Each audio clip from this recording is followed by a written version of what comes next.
السلام علیکم۔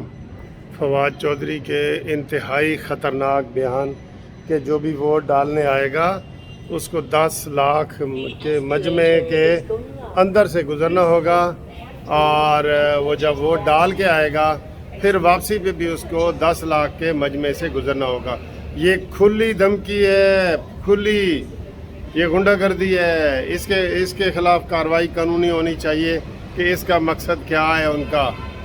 ایک بات دوسری، الحمدللہ میں نے جو مشورے دیے تھے ان کو قانونی ٹی وی کے حوالے سے، اور آپ لوگوں کی بھی مشاورت میں نے ان تک پہنچائی تھی۔ نون لیگ نے ابھی یہ کارکنان کو ہدایت کی ہے کہ سب لوگ ڈی چوک پہ پہنچے۔ ویل ڈن، ویل ڈن، یہ بہت زبردست ہے، اور یہی چیز میں نے آپ کو شروع سے بتائی ہوئی ہے۔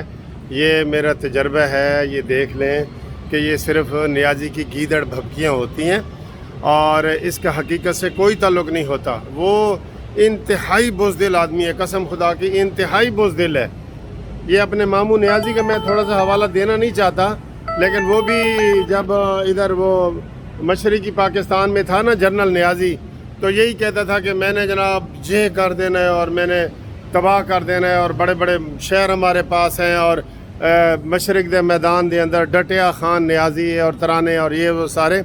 تو بعد میں وہ ٹھس ہو گیا بالکل، اور ہماری پوری قوم کے لیے باعث شرمندگی ہوا ہے۔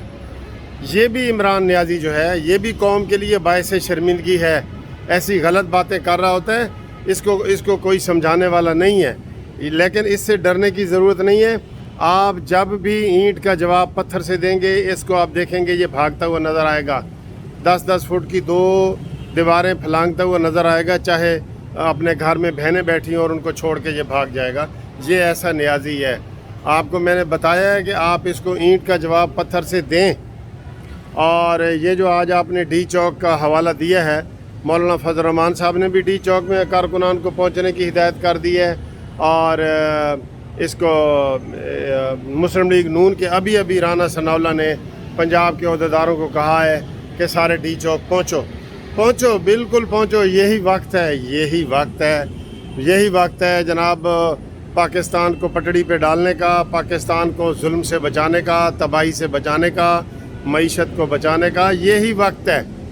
اور یہ بہت اچھا کیا ہے۔ میں کہتا ہوں کہ یہ ابھی دیکھ لینا، اس کے اوپر بھی شام تک کیسی باتیں شروع ہو جائیں گی۔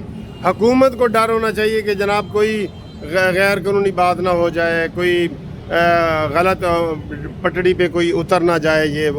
یہ الٹا ہمیں ڈرا کے رکھتا ہے کہ میں یہ کر دوں گا، میں وہ کر دوں گا۔ کر دے جو کچھ کرنا ہے اس نے۔ اس لیے اس کے ساتھ کسی قسم کی رعایت نہیں کرنی، آپ نے کسی قسم کی رعایت نہیں کرنی۔ اور یہ مختصر سی ویڈیو میں نے بتائی ہے نون لیگ کو مبارکباد دینے کے لیے، شاباش دینے کے لیے کہ انہوں نے کال دی ہے، شکر ہے الحمدللہ۔ اور مولانا فضل الرحمان صاحب نے بھی کال دی ہے، پیپلز پارٹی بھی کال دے۔ یہ مقابلہ کر سکتے ہیں ان تینوں کا؟ یہ تو چور دروازے سے آئے ہیں، چوروں کی طرح ٹیکنیکل چیزیں ڈھونڈ رہے ہیں کہ جناب یہ ہے اور وہ ہے۔ یہ نہیں مقابلہ کر سکتا آپ کا، لہٰذا آپ ڈٹ جائیں، اور نمبر گیم آپ کے پورے ہیں۔ آج ہم آپ کو قانونی ٹی وی کے ذریعے بڑی اہم خبریں بتائیں گے، آپ ہمارے ساتھ رابطے میں رہیں۔ آپ کو آج بڑی اچھی گرم خبریں بھی ملیں گی۔ پہلی گرم خبر یہی مل رہی ہے کہ نون لیگ نے ڈی چوک میں کارکنان کو پہنچنے کا اشارہ کر دیا ہے، ٹھیک ہے؟ تو وہاں پہنچیں جی آپ کی بہت شکریہ، مہربانی۔ یہ ٹرین بھی آ گئی ہے میری۔ اللہ حافظ۔